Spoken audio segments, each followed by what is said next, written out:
Nah, guys, kembali lagi di channel Apresitorus, di mana channel ini akan memberikan diri kamu suatu informasi baik dari pekerjaan, asmara, keuangan, serta kehidupan diri kamu secara general.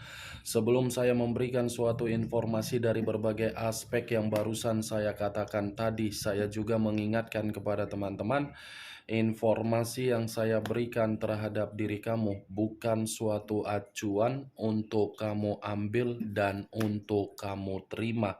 Saya hanya bisa memberikan diri kamu suatu informasi berdasarkan kartu yang saya pegang ini. Diri kamu hanya bisa berencana terhadap kehidupan kamu, akan tetapi di balik dari informasi dan perencanaan tersebut, lagi-lagi yang menentukan adalah Sang Pencipta.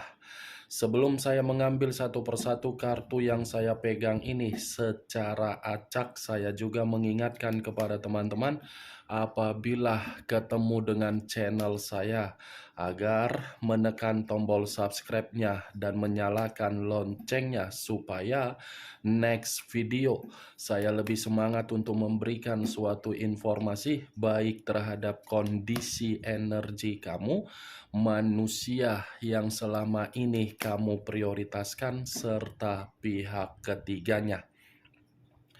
Oke Wak Geng, sama seperti biasanya, saya tidak memiliki judul atau topik yang akan saya angkat atau yang akan saya ambil, tetapi saya akan berusaha untuk berbagi cerita dari setiap kartu yang akan saya ambil nanti secara acak.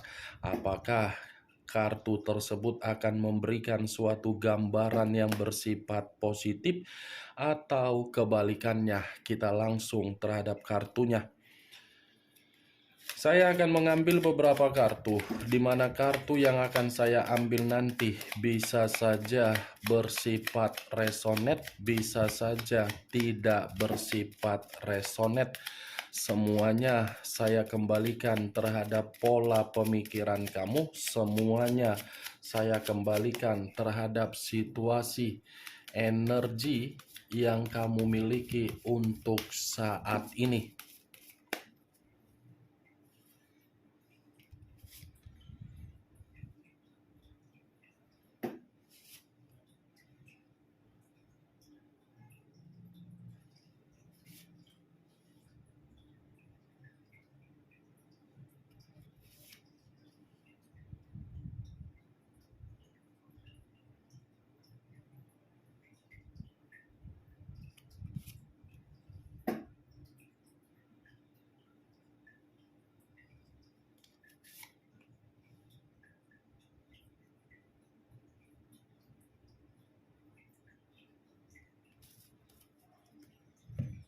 Nah, guys, di depan saya ini sudah ada beberapa kartu yang sudah saya ambil secara acak satu persatu dari tumpukan kartu yang saya pegang tadi. Apakah informasi atau cerita di balik dari kartu yang ada di depan saya ini akan memberikan suatu gambaran yang bersifat positif atau kebalikannya? Kita langsung terhadap kartu pertama. Muncul kartu ini. Sekali lagi saya mengatakan muncul kartu yang saya pegang ini. Di mana kemunculan kartu yang saya pegang ini seperti memberikan suatu isyarat atau berbicara terhadap kondisi satu energi yang dimana kondisi energi tersebut untuk saat ini saya melihat dan saya merasakan sepertinya ada satu bentuk pergerakan, tetapi bentuk pergerakan ini seperti tidak bisa untuk mengendalikan kondisi emosional dan amarah. Kenapa saya mengatakan satu energi tersebut tidak bisa untuk mengendalikan emosi? Karena kalau seandainya ada yang membahas mengenai orang yang telah meninggalkan satu energi tersebut, secara otomatis satu energi yang saya katakan tadi akan merasa seperti merasa sakit hati.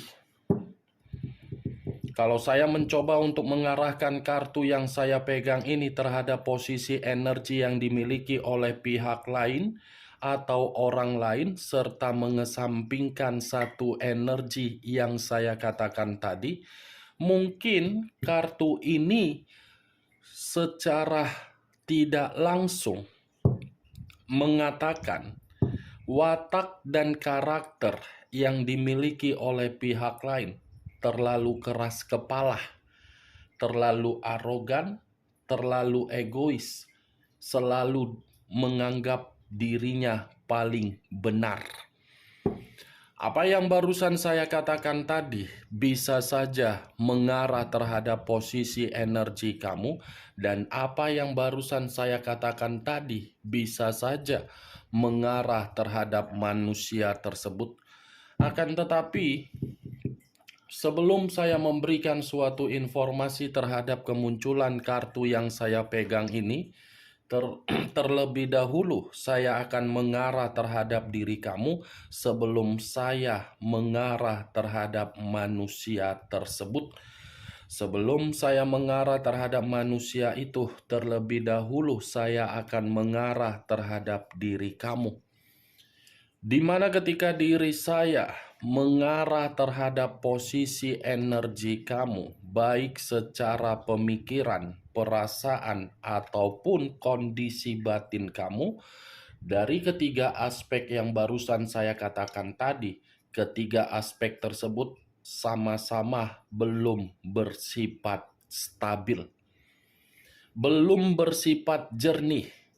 Pemikiran dengan batin tidak tersinkron, perasaan dengan batin bertolak belakang, perasaan dengan pemikiran, justru pemikiran terkena dampak dari perasaan. Ibaratnya, kalaupun saya mengatakan dari situasi perjalanan komitmen kamu itu dihadapkan terhadap seseorang di mana seseorang sama sekali tidak memiliki rasa malu. Orang yang kamu prioritaskan tidak ada memiliki suatu karakter yang dimana karakter tersebut rasa malu untuk mengakui diri kamu, meminta maaf terhadap diri kamu, berbicara jujur, berbicara terus terang, dan mengakui kesalahannya. Tidak ada kan manusia itu rasa malunya? Seperti orang yang menganggap, kalau saya bertindak seperti ini, mencoba untuk merayu, saya akan dimaafkan. Ketika saya mencoba terhadap tindakan yang lain, kalau tindakan yang lain tidak memberikan saya keuntungan, lagi-lagi orang yang memprioritaskan saya akan memprioritaskan saya kembali. Saya rasa manusia yang selama ini kamu prioritaskan, urat malunya sudah putus. Ibarat tembok, kalau dicat, mungkin beraneka ragam merek akan nempel. Nah, seperti itu juga manusia tersebut. Berulang-ulang kali melakukan kesalahan. Berulang-ulang kali diberikan kesempatan. Tetapi kesempatan yang diberikan dengan cara berulang-ulang kali bukan membuktikan manusia yang kamu prioritaskan sadar di mana posisinya dan di mana manusia itu memposisikan diri kamu. Berbeda terhadap diri kamu. Kamu selalu memposisikan manusia itu seperti manusia yang harus dibanggakan.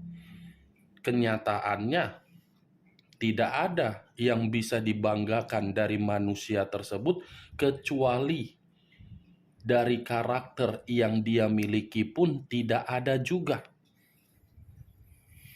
Saya tidak tahu apakah perkataan yang barusan saya ucapkan tadi kamu membenarkan atau tidak, ya semua kembali terhadap diri kamu. Karena saya berbicara berdasarkan dari kenyataan yang kamu rasakan untuk saat ini, di mana diri kamu menerima berbagai aib yang dia lakukan di luaran sana sehingga diri kamu ditinggalkan. Saya berbicara dari apa yang saya katakan tadi, Wak Geng. Belum acuannya dari kartu yang saya pegang ini. Kalau acuannya dari kartu yang saya pegang ini, mungkin kartu ini pun masih mengatakan manusia tersebut adalah manusia yang tidak tahu untuk mengucapkan terima kasih terhadap diri kamu. Tidak tahu diri dan tidak tahu malu dan tidak tahu berterima kasih terhadap diri kamu. Kenapa saya mengatakan hal tersebut?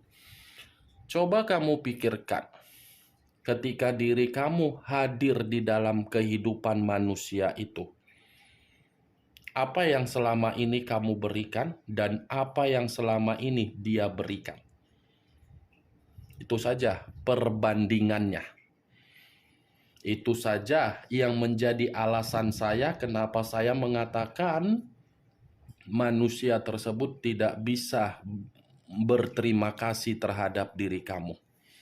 Tetapi kalau saya berbicara dari sisi lainnya, kartu The Emperor ini pun seperti mengatakan manusia itu tidak ada sisi kedewasaan yang dia cerminkan untuk memberikan suatu kehangatan di dalam perjalanan komitmen kamu. Boro-boro kehangatan. Membuktikan manusia itu dengan ucapannya sangat sulit. 1 jam saya akan berubah. Masuk ke 5 menit kemudian, mulai manusia ini seakan-akan dia berpikir, kamu kan gampang untuk dimanfaatkan. Kamu kan gampang untuk dimanipulatif. Dengan cara berkata-kata atau bertutur kata secara manis, semuanya akan terselesaikan. Ini pemikiran orang yang berbicara bukan berdasarkan perasaan, tetapi berbicara secara logika. Kalau dia berbicara secara perasaan, mungkin dia akan menjaga diri kamu dan mungkin dia akan bertutur kata terhadap diri kamu secara sopan. Itu dia, kalau dia memakai perasaan tetapi nyatanya pakai logika, tidak diseimbangi, sehingga komitmen kamu seperti komitmen yang lebih mendominasi manusia tersebut. The Emperor, kartu pertama yang mengarah terhadap unsur api, berlambangkan 3 zodiak: Aries, Leo, dan Sagittarius. Kalau saya mencoba untuk mengesampingkan ketiga zodiak yang saya katakan, The Emperor ini pun masih mencerminkan manusia itu gampang emosian, keras kepala, tidak mau diatur, taunya hanya mengatur, gampang main tangan, gampang berbicara seenak otak jidatnya, tanpa harus memikirkan bagaimana perasaan diri kamu ketika mendengar ucapan dia. Bayangkan saja, kartu The Emperor ini raja di atas raja, ratu di atas ratu, king of the king, queen of the queen. Ada tidak yang bisa mengatur raja di atas raja? Tidak ada.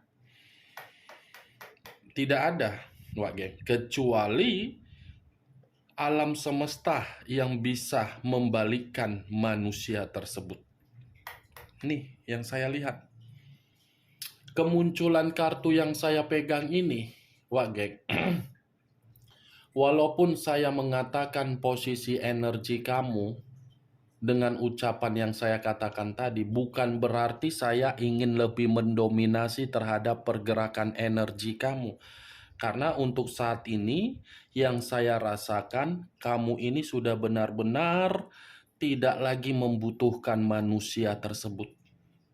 kemunculan kartu ini seperti lebih mendominasi terhadap manusia itu, yang dimana manusia itu lebih membutuhkan diri kamu, dimana ketika lebih membutuhkan diri kamu karena memang manusia ini masih menginginkan satu pertemuan terhadap diri kamu, dimana pertemuan tersebut bisa saja membuat diri kamu merasa terganggu karena manusia ini masih mengganggu diri kamu, atau mungkin manusia ini tanpa diri kamu, kehidupan dia tidak stabil, kehidupan dia tidak jernih, kehidupan dia tidak lagi memiliki suatu kondisi untuk dihormati, untuk dihargai, dan manusia ini seperti sudah dianggap oleh berbagai orang di luaran sana adalah orang yang begitu sangat sombong. Ini manusia masih memantau diri kamu. Walaupun diri kamu sudah menghindar dari manusia ini tetap mengganggu diri kamu. Muncul kartu Four of Swords, terdiri dari 4 pedang. Kalau saya mencoba untuk menarik satu pedang dari keempat pedang yang barusan saya katakan, manusia ini memang masih mengganggu diri kamu. Dengan cara mengganggu diri kamu, manusia ini mencari perhatian. Tetapi ketika manusia ini mencari perhatian terhadap diri kamu, dia seperti merasa tenang, Wak Geng. Ada ketenangan secara batin yang dia rasakan ketika dia mencoba untuk memperhatikan diri kamu dari jarak jauh, walaupun koneksi tersebut tidak ada lagi. Karena menurut kartu Four of Swords, manusia itu takut, manusia itu khawatir, manusia itu frustasi, manusia itu secara pergerakan energi sangat lelah. Manusia itu secara pergerakan energi ada kerusakan secara mental, dan manusia itu seperti orang yang sedang mengasingkan diri dia, di mana ketika mengasingkan diri dia introspeksi diri. Muncul kartu The Wheel of Fortune. The Wheel of Fortune, siklus kehidupan, atau bisa saja saya kategorikan sebagai titik balik di dalam kehidupan dia, yang dimana titik balik di dalam kehidupan dia, manusia ini tidak ada suatu bentuk ketenangan. Justru The Wheel of Fortune ini berbicara terhadap manusia itu suatu titik balik di dalam kehidupan dia, di mana buruk. Kalaupun dia masih menginginkan satu pertemuan terhadap diri kamu, saya rasa tidak akan menerima perubahan. Dan saya yakin diri kamu sudah menganggap manusia itu sebagai lawan, bukan sebagai mantan, bukan sebagai sahabat, bukan sebagai teman, tetapi lawan. Sebenarnya kalau manusia ini masih ingin bertemu terhadap diri kamu, karena dia melihat diri kamu, di mana diri kamu sudah penuh dengan keberuntungan, Wak Geng. Muncul kartu Five of Swords. Tadi 4 pedang, sekarang 5 pedang. Ternyata kartunya bergiliran yang muncul. 5 pedang. Kalau saya mencoba untuk menarik satu pedang dari kelima pedang yang barusan saya katakan, saya rasa manusia ini bukan hanya ketakutan, bukan hanya gelisah, tetapi situasi dia tanpa diri kamu menerima berbagai bentuk rintangan, konflik, berselisih, tidak ada suatu kedamaian secara batin, seperti orang yang menerima suatu bentuk resiko yang telah mengabaikan diri kamu. Ibaratnya malang. Muncul 10 pedang. Terdiri dari 10 pedang. Kalau saya mencoba menarik satu pedang dari ke-10 pedang yang saya katakan barusan, satu pedang yang saya tarik ini membuktikan manusia itu, kalaupun masih memantau diri kamu, karena memang situasinya manusia itu lagi hancur, manusia itu lagi di titik paling rendah, dan manusia itu menerima perubahan hidup, tetapi perubahan hidup yang dia terima semuanya gagal, penolakan, ditolak, dan stres. Muncul kartu The Devil. The Devil, unsur tanah, berlambangkan 3 zodiak: Capricorn, Taurus, dan Virgo. Kalau saya mencoba untuk mengesampingkan ketiga zodiak yang barusan saya katakan tadi, keluarnya kartu The Devil, bisa saja saya mengategorikan manusia itu memantau diri kamu karena memang manusia itu masih ketergantungan. Tetapi yang menjadi acuan saya dengan keluarnya kartu The Devil, hubungan kotor yang dia lakukan di luaran sana membuktikan manusia itu sudah menerima satu penyakit atau suatu bentuk resiko, yang dimana resiko tersebut menempatkan posisi diri dia sebagai orang yang hanya untuk dimanfaatkan dan dianggap sebagai budak untuk memberikan sesuatu hal di luar dari kemampuan dia. The Devil ini bisa saja saya mengategorikan manusia itu, kalaupun ada penyakit bawaan atau penyakit yang dia terima, penyakit ini secara fisik ada, secara keuangan ada, secara mental ada, secara pemikiran ada. Manusia tersebut lagi sakit secara kesehatan dan keuangan yang lebih mendominasi. Unsur tanah, unsur api. Aries, Leo, Sagittarius, Capricorn, Taurus, dan Virgo.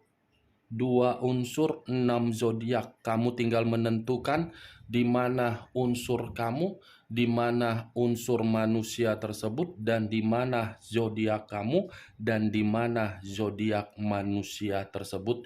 Oke Wak Geng, hanya itu yang bisa saya berikan informasinya terhadap diri kamu dari ke-6 kartu yang saya pegang tadi.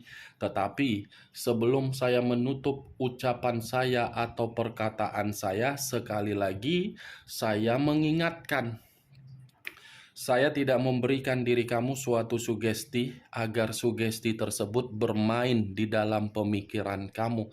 Semua kembali terhadap pola pemikiran kamu untuk menyikapi dan menanggapi ucapan yang saya katakan tersebut.